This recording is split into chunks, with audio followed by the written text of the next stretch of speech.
여러분들도 훌륭하십니다. 이 겨울에 한파를 뚫고 오신 여러분들에게도 은총 많이 내리시기를 빕니다. 성부와 성자와 성령의 이름으로 아멘. 네, 원장 수녀님의 기도, 시작 기도 감사합니다. 그러면 시작에 앞서 우선 오신 분들 모두를 다 소개해드리고 싶지만 시간 관계상 몇몇 분만 좀 소개해드리겠습니다. 금방 시작 기도를 함께 해주신 이 일루미나 원장 수녀님 오늘 함께 해주셨습니다. 박수. 그리고 이 프란치스코 부원장 수녀님도 함께 해주셨습니다. 네, 그리고 마테오 수녀님도 함께 해주셨습니다. 그 다음에 오늘 또 수녀님의 언니가 오셨어요. 제가 알기로는 성서학교 2바퀴 도신 걸로 알고 있는데 맞죠? 예. 김희부자 수산나 어머니 오셨습니다. 그리고 오늘 두 분께서 촬영을 해주시는데요. 우선 그 마리루시 수녀님께서 열심히 촬영을 해주고 계십니다. 말씀드립니다. 예, 그리고 또 한 분 계세요. 석은임 카리타스 3학년에 지금 재학 중이십니다. 저분은 또 사진 작가세요. 그래서 이게 엄청 크죠? 네. 예쁘게 찍어주세요. 그리고 오늘 지금 이 출판 기념회를 준비하는 동안 가장 좀 많은 좀 힘을 써주셨는데요. 여기 보이시는 지금 이 배너들과 그 다음에 책 표지 있죠? 책 표지 디자인뿐만 아니라 그 그림까지, 사파 그림까지 직접 해주신 분이 계셔요. 헤세드 10의 차정인 그레고리아 어머님도 이렇게 오셨어요. 네, 밖에서도 고생하시고 학년 대표분들 밖에서부터 계속 이렇게 안내 도와주셨습니다. 그분들께도 여러분들께도 박수. 그러면 오늘 섭리의 날개를 타고 출판 기념 북토크 본격적으로 시작하도록 하겠습니다. 저희가 시간이 12시까지예요. 12시까지라서 지금 벌써 시간이 꽤 지나서 이제 좀 빨리빨리 좀 진행을 하는 걸 하고 중간에 휴식 시간 뭐 그런 거는 없는 걸로 하겠습니다. 괜찮죠? 네. 그러면은 잠깐 시작에 앞서 제 소개도 안 했어요. 저는 아시는 분은 아시고 혹시나 모르시는 분을 위해서 수녀님께서 많은 자랑을 참 많이 해주셨어요. 수녀님이 마음으로 남은 아들 총각 엄마 김태훈 제라님입니다. 저는 사실 어저께 지금 눈이 빨갛게 충혈했죠. 어저께 잠을 못 잤어요. 저 이런 거 안 해봤는데 수녀님께서 아니야 너가 해야 돼 라고 하시고 그래서 하긴 했는데 저 이런 것도 준비했어서 어머니 그림 따와가지고 막 이런 거 좀 있어 보이잖아요. 들고 하면 괜찮죠? 네. 비주얼적으로 좀 있어 보이가지고 어제 이런 거 좀 했습니다. 이거 보면 막 이런 큐 카드가 나고요. 자, 그러면 이제 시작을 하도록 하겠습니다. 우선 북토크가 수녀님께서 준비하시는 동안 하나부터 10까지 다 이렇게 뭔가 준비하시려고 하는데 수녀님은 아무것도 안 하셔도 되고 이 내용을 모르고 오셔야 됩니다. 왜냐면 질문이 미리 서로 이렇게 짜고 하면은 수녀님도 알아서 이렇게 다 커트시키잖아요. 그래서 그런 거 없이 수녀님 모르고 오세요라고 했어요. 그래서 우선 북토크를 하기에 앞서 수녀님 오늘 이 자리를 함께 시작하기에 앞서 좀 인사 말씀 부탁 좀 드릴게요. 수녀님께. 아니면 그냥 감사해요. 감사. 오늘 어디 많은 분들 오셨잖아요. 추워서 오실까. 어저께 사실 눈이 많이 와서 걱정이 많으셨어요. 눈이 많이 오는데 내일 더 춥다는데 길이 어는데 어떡하지 하셨는데 추위에 이렇게 먼 길을 달려오셔서 너무나 감사드립니다. 제가 수녀원에 들어와서 지금까지 살면서 섭리의 날개를 타고 행복하게 감사하게 살아왔던 것은 저랑 동반해 주신 우리 신우님들 그리고 무엇보다도 제가 만난 교우들 특별히 성사학교에서 만난 여러분들이 있었기에 가능한 거예요. 그러니까 오늘의 섭리의 날개를 타고 책은 제가 썼지만 우리 모두의 작품이라고 볼 수 있습니다. 사실 저는 어저께 총각 아빠를 만나면서 마음이 어떠네요. 나 아무렇지도 않아. 내가 무슨 20대도 아니고 30대도 아니고 설렘도 없어. 그랬더니 그래요? 그런 거예요. 진짜 아무렇지도 않아요. 근데 날이 추우니까 오시는데 좀 힘들겠다. 그 정도 예요. 나이 탓인지 뭔지는 모르겠지만 하여튼 그렇습니다. 고맙습니다. 저만 잠 못 자고 저만 흥분했네요. 그럼 섭리의 날개를 타고 북토크 시작하도록 하겠습니다. 제가 이 책을 쭉 읽으면서 가장 이 부분이 수녀님의 어떤 마음을 담고 전달하는 내용인 것 같아서 이 부분으로 낭독을 했습니다. 참 좋죠? 음악이랑 같이 됩니다. 감사합니다.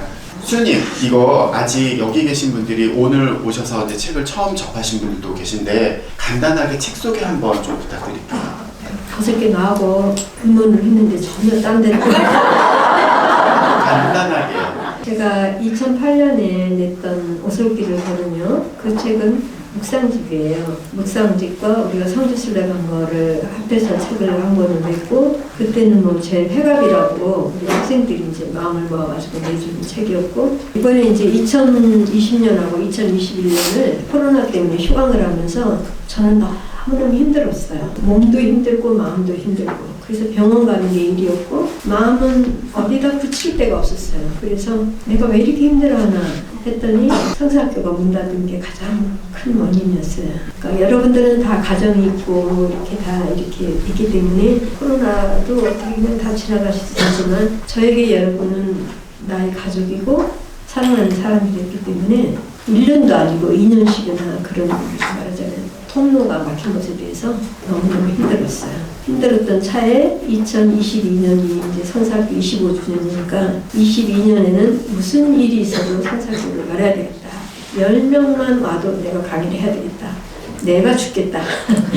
그러면서 책을 써야 되겠다고 생각했어요. 그동안 제가 이제 저하고 여러분하고의 관계를 책을 쓸까 하다가 그렇게 하면 또 시간이 너무 많이 걸릴 것 같고 복잡하고 그럴 것 같아서 제가 입회해서부터 지금까지 1973년에 입회했으니까 49년째 수녀원에서 살고 있거든요. 그거를 되돌아보면서 그 안에서 하느님께서 나를 어떻게 이끌어 오셨는지를 작업을 하자 하고 썼던 게 책이에요. 그러니까 25년을 그냥 맹숭맹숭 보내기는 너무 안타까워서 그래도 뭐 기념비적인 일을 해야 되겠다 해서 책을 썼던 건데 제 마음의 창고, 제 마음의 기억의 곳간이 이번 책을 쓰면서 다시 아주 굉장히 정갈하게 깨끗하게 정리가 된 느낌을 받았어요. 그래서 이 책의 부제는 레나 복음입니다. 레나에게만 복음이 아니라 우리 각자도 자기 이름으로 된 복음의 인생을 살아왔어요. 그래서 제가 원하는 것은 여러분들이 제 책을 읽고 여러분들도 여러분의 이름으로 된 복음을 쓰시기를 권합니다. 왜냐하면 이렇게 하다 보니까 내 삶이 다시 해석되고 그때 부족했던 거, 그때 못다했던 그런 감사도 다시 될 수 있고 이제 그냥 하나님께 가도 나는 이 세상에서 나의 삶이 섭리로 감사드리고 떠날 수 있어서 참 좋다. 저는 그걸 굉장히 느꼈거든요. 그래서 여러분들에게도 자기가 살아온 인생을 쭉 써보면은 그게 바로 여러분의 복음이에요. 그래서 편집하신 신부님도 원고를 읽으시고 자기가 평소에 떠올랐던 생각을 그 시리즈를 내겠다고 하시면서 삶으로 쓰는 복음 1이 된 거예요. 제 책이. 어느 누구의 인생인들 복음이 아니겠어요. 어느 누구의 인생인들 주님의 구원이 없겠습니까? 주님의 라스트 워드는 구원이고 우리의 라스트 워드는 감사잖아요. 저는 다행히 죽기 전에 라스트 워드를 기록할 수 있어서 그래도 내가 성사하게 한 보람이 있다. 그리고 정말 이 책을 출판하면서 정말 여러분들에게 강력하게 권고하고 싶은 것은 여러분들도 얼마든지 쓸 수 있어요. 그러니까 꼭 출판을 하지 않아도 자기 삶을 다시 재해석하고 정리하는 의미에서 여러분들의 이름으로 된 복음을 꼭 써보기를 권고합니다. 고맙습니다.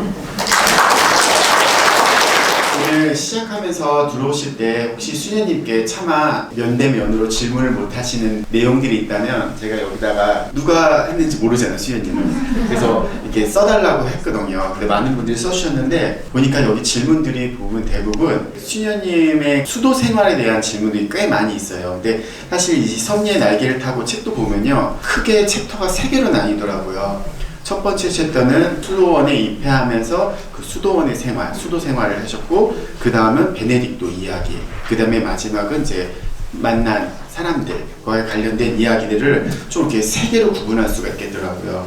근데 저도 사실 읽으면서 재밌게 읽은 것이 사실은 성사학교 전에 20대 초반에 막 이렇게 수도원 들어와서 와 있었던 이야기들이 너무 재밌었어요. 저는 제가 만난 분은 처음 만난 분은 그 수녀님이셨고 지금도 수녀님이셨고, 그런데 수녀님 이전에 20대 초반에 풋풋한 소녀 김수옥을 이 책에서 만나서 저는 너무 반갑고 재밌었어요. 근데 여기 질문도 참 그런 게 많은데 그런 부분에서 많이 공감을 하신 것 같아요. 수현님도 아직도 기억이 생생하시죠? 수도원 입회하는 날. 예, 여기 보면 그냥 짧게 소개되셨지만은 거기 외에 그러니까 수현님의 어떤 이렇게 빈 구석이 없을 것 같잖아요. 근데 참 빈 구석이 많으셨더라고요. 수도원 들어오시기 전에는. 좀 수도원 입회 이야기 책에 소개되지 않았지만 좀 그때의 생생한 기억도 좀 얘기해주세요. 왜냐하면 어머님과의 어떤 이야기는 됐지만은 여기 언니분도 계시잖아요. 그런 자매들과의 관계라든지 그 안에서 있었던 이야기 뭐 좀. 저는 일남 육녀의 7번째 막내딸로 태어났습니다. 저는 우리 어머니에게 눈에 넣어도 아프지 않을 보석과 같은 아이였어요.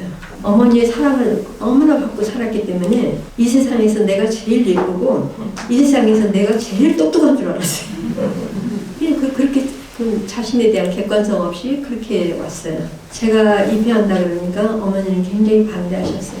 너는 몸이 약한데 거기 가서 무슨 고생을 하려고 그렇게 하느냐. 그래도 이상하게 강력한 빛이 나면서 끌리는 것처럼 그렇게 끌리는 거예요. 그래서 나는 이제 간다. 그래서 엄마가 동대문 시장에 가서 분홍색 유똥 천을 끊어서 그걸로 이불을 직접 만들어 주셨어요. 그러니까 수녀원에 가는 딸을 마치 시집 보내는 딸처럼 색깔도 분홍으로 아주 고운 그 이불을 만들어 가시고 엄마하고 저하고 서울역에서 경부선을 타고 동대구역에 내렸습니다. 엄마의 마음은 저는 헤아리지 못했어요. 엄마가 자기 눈동자 같은 저를 수녀원에 두고 떠나실 때 엄마는 펑펑 우셨는데 저는 눈물 한 방울도 안 흘리고 저는 엄마 없이는 살 수 없는 아이였거든요. 직장에서 퇴근해가지고 엄마가 안 계시면은 막 화냈어요. 내가 퇴근할 때는 집에 있으라고. 그렇게 막 그런데요. 우리 어머니가 내가 영감 시집살이도 안 했는데 저것 때문에 내가 시집살이 한다. 그렇게 할 정도로 그렇게 엄마를 밝혔는데 그런 엄마하고 헤어져서 엄마는 울고 가시는데 저는 수녀원 문고리를 잡고 웃으면서 산 세월이 49년이에요. 여러분들이 결혼할 때 친정을 떠난 그런 심정이 이런 심정이었을 거예요. 친정 부모가 싫어서 떠나는 게 아니라 더 좋은 사람이 생겼기 때문에 저도 엄마보다도 더 좋은 뭔지는 모르지만 누군지는 모르지만 막연하게 너무 좋은 누가가 있기 때문에 수녀원에 갔던 거예요. 저는 정말 아무것도 모르고 그냥 이끌림에 끌려가지고 수녀원에 왔어요. 그러니까 저는 수녀원에 와서 성소를 받은 사람이에요. 그러니까 꼭 성소가 있어야지 수녀원에 온다. 맞는 말이지만 성소가 없어도 저 같은 경우에 수녀원에 와서 성소를 받는 사람들이 있는 거예요. 그렇게 시작한 아주 행복하게 시작한 지원기였습니다. 됐나요? 아니 언니분께서는 어때요? 찬성하셨어요? 그때 꽤 잘 다녀와 그러지 않으셨어요? 잘 모르겠어요. 아, 기억이 안 나세요? 아니 제가 잠깐 딴 얘기를 하자면은 저도 막 세례를 받고 나서 그때는 막 세례 받았을 초창기에는 누구나 다 그렇지만 막 모든 성령이 다 나한테 내려온 것 같고 막 되게 충만하잖아요. 가슴이 벅차고. 그래서 그때 나도 수도 생활을 해볼까 해가지고 사실 예수의 성소 모임에도 갔었어요 저는요. 그러다가 저희 엄마한테 그랬어요. 엄마 나 수도원 갈 거야. 그러니까 엄마가 그래 갔다 언제 오니? 그러는 거예요. 무슨 캠프 다녀오는 것처럼. 네.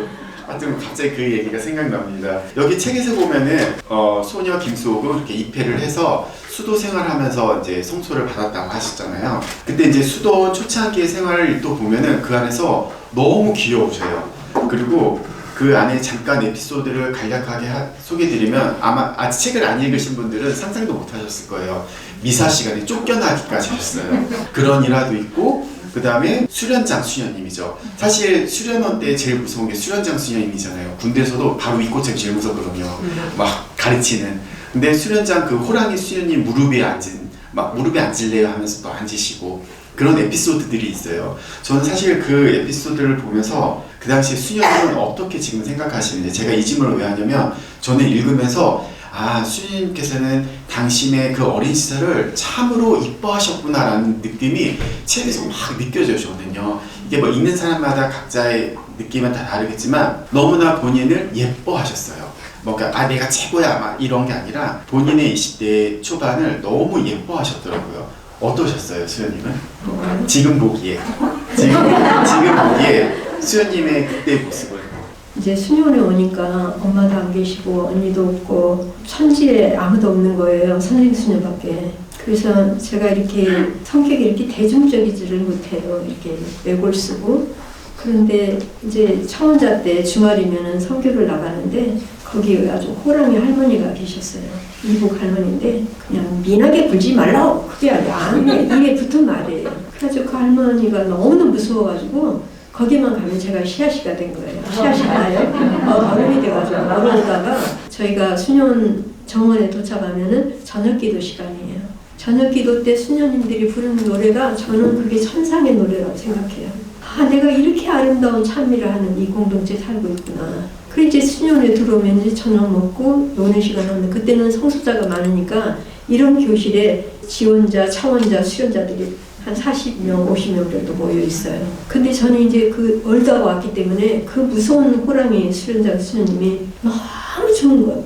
그 하루는 이제 뭔가 마음이 사르르 다 녹으니까 수련자 수녀를 보고 난 수녀님 무릎에 안고 싶어요. 내가 그랬어요. 그러니까 그런 말 한 예비 수녀들이 없잖아요. 그러니까 수녀도 그래 한번 앉아봐 그러셨어요. 그래서 제가 정말 앉았어요. 왜냐면은 저는 수녀원 들어올 때까지 엄마 찌찌를 만지고 있었어요. 그냥 이렇게 어리광 부리고 이런 게 너무너무 자연스러운 사람인데 그거를 못한 거예요. 수녀원에 와서. 그거를 절제하고 억제하고 살다가 성주에서 돌아오면은 우리 수련자 수녀님이 그렇게 좋은 거예요. 그래서 무릎에 앉아서 수녀님도 놀래고 저도 놀라고 온 선후배들도 다 놀라고 그 수녀님이 돌아가실 때까지 저를 굉장히 사랑하셨어요.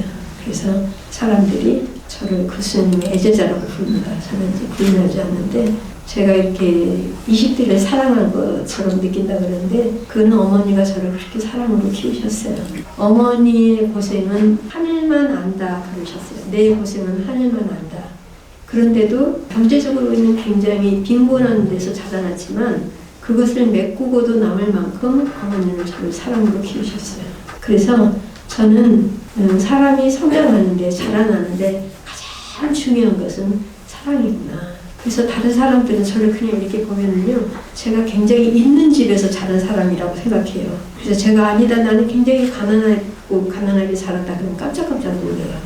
어디서 그런 당당함이 나오는가? 어머니의 사랑이 저를 수녀원에 있든 어디에 있든 그렇게 당당하게 살 수 있도록 그렇게 한 원동력이 된 것입니다. 수녀님 언제 기회가 된다면 저도 수녀님 무릎에 앉아도 될까요? 살포시 않겠습니다. 허락해 주신다고. 금방 수녀님께서 그러셨잖아요. 부모님의 어머님의 사랑을 듬뿍 받아서 어디에서든지 굴하지 않고 당당하시다고 하셨잖아요.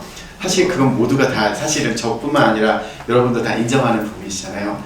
제가 옆에서 목격한 일화를 잠깐 설명해 드리면 예전에 저희 집에 일이 있어가지고 성북구청장을 만나야 될 일이 있었어요. 그때 수녀님이 같이 동석해 주셨고 내가 같이 갈게 라고 해서 와주셨어요. 잘 끝나고 나오시면서 수녀님이 구청장한테 딱 이러시더라고요. 민과 간이 함께하면 못 넘을 산이 없습니다. 그렇게 하시는데 제가 그때 옆에서 또 시작한테 딱 이렇게 말씀하셨어요. 근데 와, 저 부드러움과 카리스마가 같이 짧은 한 줄의 말에 넘나드는 거예요. 그러니까 구청장도 당황하더라고요. 정말 그런 면에서 제가 수녀님을 너무 존경합니다. 맞죠? 네. 근데 저 잘하고 있어요. 지금 얼굴도 아직도 빨갛고 막 그렇잖아요. 네, 감사합니다. 그리고 이제 이 이야기에서 보면 이제 수녀님이 원래 처음에 받은 그 세례명을 한번 이렇게 바꾸게 되잖아요.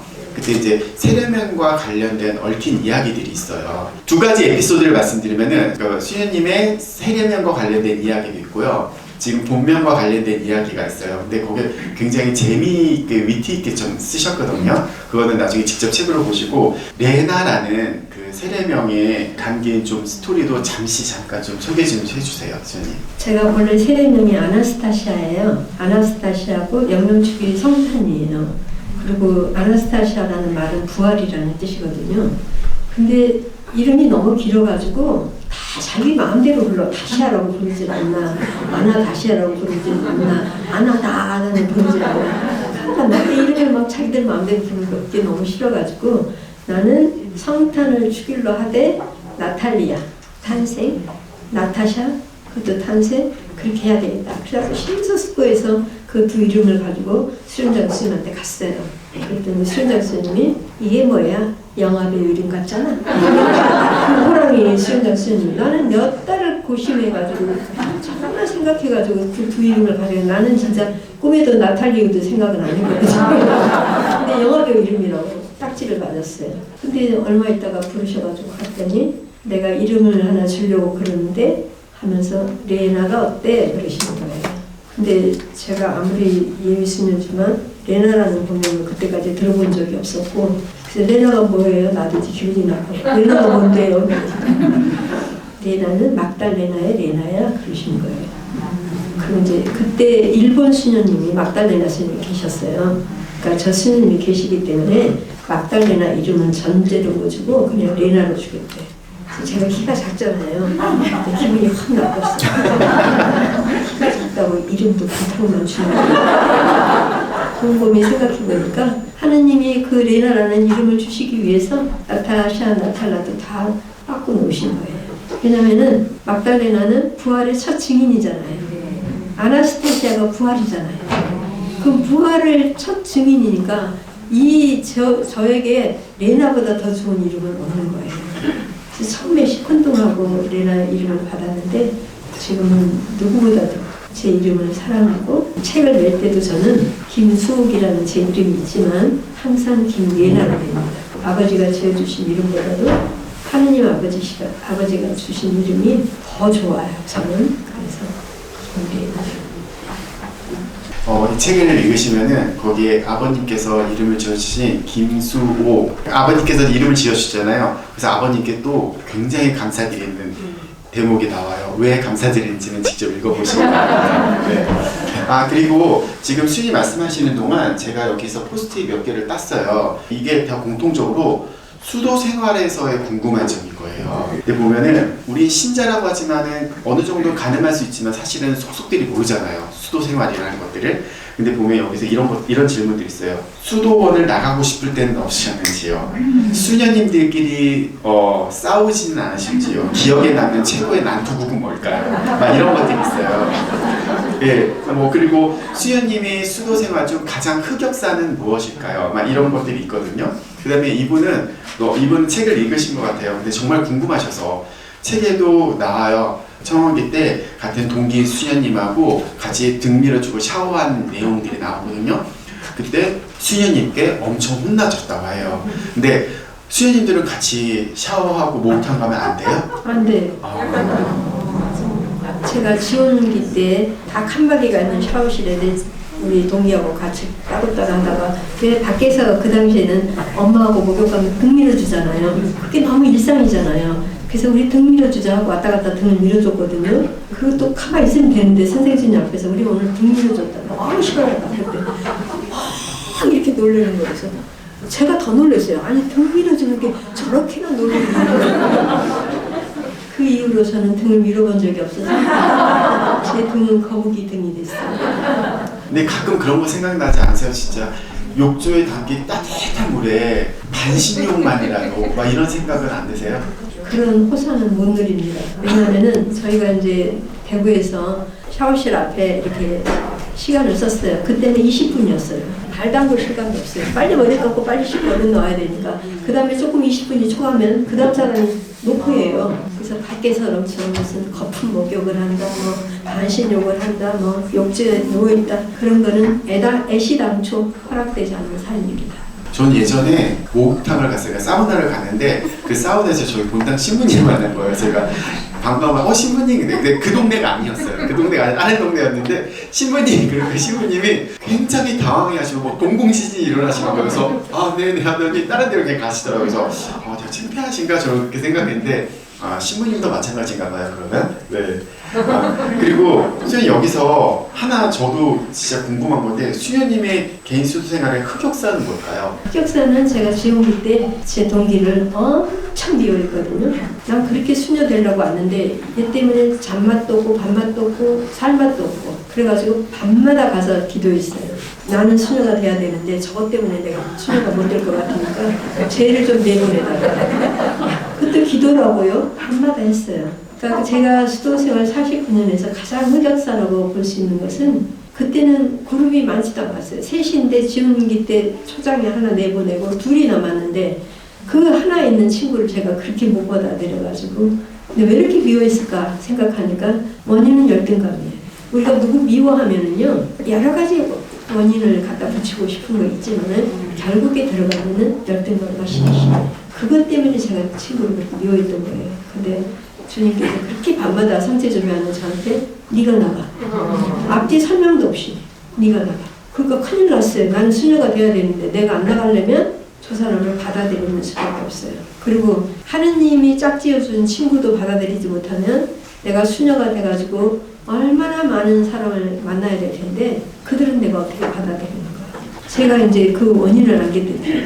이제 그 친구하고 우정을 가지게 됐는데 그때 수련장 수녀님이 수녀원에서 가장 건강한 우정은 이 두 사람을 봐라. 그 정도로 우리는 우정이 모범이었어요. 그리고 그 친구가 은경직 전에 수녀원을 떠났어요. 그랬을 때 저는 마치 여러분들이 사별의 아픔이라 그러면 그것까지는 미치지 못하겠지만은 정말 나도 나가버릴까 그런 생각이 들 정도로 정말 마음 아팠어요. 그런데 나갔다 그래도 친구는 영원하니까 해마다 휴가는 그 친구하고 보냅니다. 그리고 제가 나간 친구를 보면서 거룩함이 수녀원 밖에서도 얼마든지 거룩하게 살 수 있다는 거. 그래서 저는 사람들 눈에는 저는 수녀고 그 친구는 안 수녀지만 하느님 눈에는 친구가 거룩하다고 생각해요. 그래서 그 친구를 그렇게 연락이 미워했던 게 제 가장 부끄러운 창피한 흑역사입니다.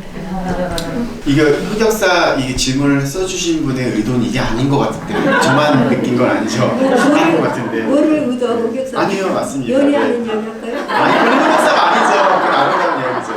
그러면 저기 지금 뭐 1부라고 할게요. 제 1부는 이거로 이렇게 수도 생활의 이야기는 여기서 더 사실은 나눌 이야기들이 너무 많아요. 여기 제가 책을 읽으면서 너무 재밌고 물어보고 싶은 거 쫙 근데 대부분 보면요. 보세요. 책 반 앞쪽에 다 있잖아요. 이게 바로 수녀님의 수도 생활에 대한 이야기예요. 근데 너무 재밌어서 뭐 저도 여쭙고 싶은 게 너무 많아서 이렇게 체크했거든요. 나중에 또 기회가 되면 이건 따로 수녀님과 또 이야기를 나누는 시간을 갖도록 하고요. 이 책에서도 수녀님께서 그러셨어요. 수도 생활을 베네딕토 전과 후로 나눠서 말씀드릴 수 있다라고 말씀하셨는데 그럼 지금부터 베네딕토 성서학교에 관련된 이야기를 나눌까 해요. 그 베네딕토 성서학교 챕터에서 보면요, 딱 두 가지 축이 있어요. 하나는 3분 스피치하고 하나는 햇세에 대한 이야기들이 정말 많이 나와요. 그리고 수녀님은 이 3분 스피치와 햇세에 대해서 굉장한 자부심도 느끼고 있는 게 책에서 느껴집니다. 그래서 수녀님께서 이제 질문인데요. 수녀님께서 지금까지 25주년이나 됐어요. 그동안 많은 3분 스피치를 다 들어보셨는데 물론 모든 3분 스피치가 다 수녀님에게 다 기억에 남고 너무나 아름다운 이야기들이겠지만 지금 딱 생각나는 3분 스피치가 있을까요? 지금 딱 생각나는 3분 스피치라기보다는 네. 제가 3분 스피치를 들으면서 인생이 이런 거구나. 그냥 우리가 한 사람 한 사람 볼 때는 저희는 참 잘 사니까 저희는 참 풍요로우니까 저희는 어떠니까 이렇게 보지만은 각자가 인생을 풀어내는 그런 3분 스피치를 들으면은요 정말 인생이 모든 이에게 참 평등하고 공평하구나. 태어나서부터 죽을 때까지 나름대로 희노애락을 거치면서 또 하느님을 만나면서 원망하면서 살아가는 그 인생에서 하느님 말씀이 어떻게 자기가 살아온 삶을 해석하는가. 그게 말하자면 샛별처럼 하느님 말씀이 내 삶의 기준이 될 때 이렇게 사람들이 지난한 인생을 해석하면서 치유되고 해방되는구나. 그걸 참 많이 느꼈어요.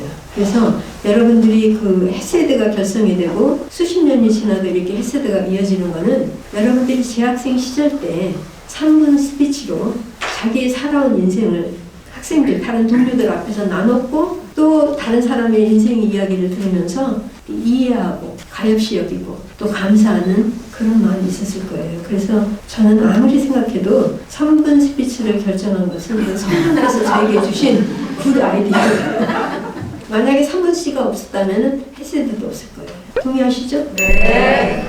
지금도 3분 스피치를 어려워하시지만 저는 끝까지 3분 스피치 없는 성사학교는 생각할 수가 없어요. 네, 이거 쓰신 분 들으셨죠? 3분 스피치 없는 성사학교는 있을 수가 없답니다. 수녀님 3분 스피치 안 할 수 없을까요? 다른 방법도 있잖아요 라고 하셨는데 답변 답변이 되셨죠? 누군지 모르겠지만요. 네, 저도 사실은 가끔씩 몇 번씩 운이 좋아서 어머니들의 3분 스피치를 들어본 적이 있었어요. 보면은 그 3분 스피치는 사실 수진이가 아까 말씀하신 대로 그분의 어떤 인생에 담겨있는 희노애락에 담겨있는 이야기라고 하셨잖아요. 진짜 눈물 없이는 들을 수 없는 이야기들도 많이 있더라고요. 그래서 제가 어저께 수연님께 숙제를 하나 드렸어요.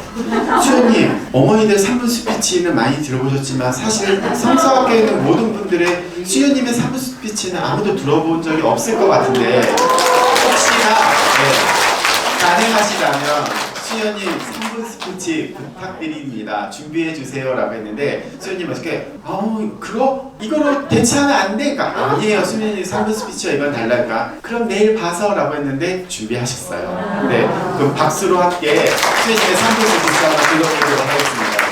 좀 재밌게 가려고 아들한테 부탁했더니 저를 이렇게 막 힘들게 하는 거예요. 사실 제 3분 스피치는 여기 다 이 책에 들어있어요. 그리고 이제 못다한 3분 스피치는 제가 강의 중에 여러분들에게 수없이 나눴기 때문에 더 이상 3분 스피치는 없지만은 그대로 순명하는 의미에서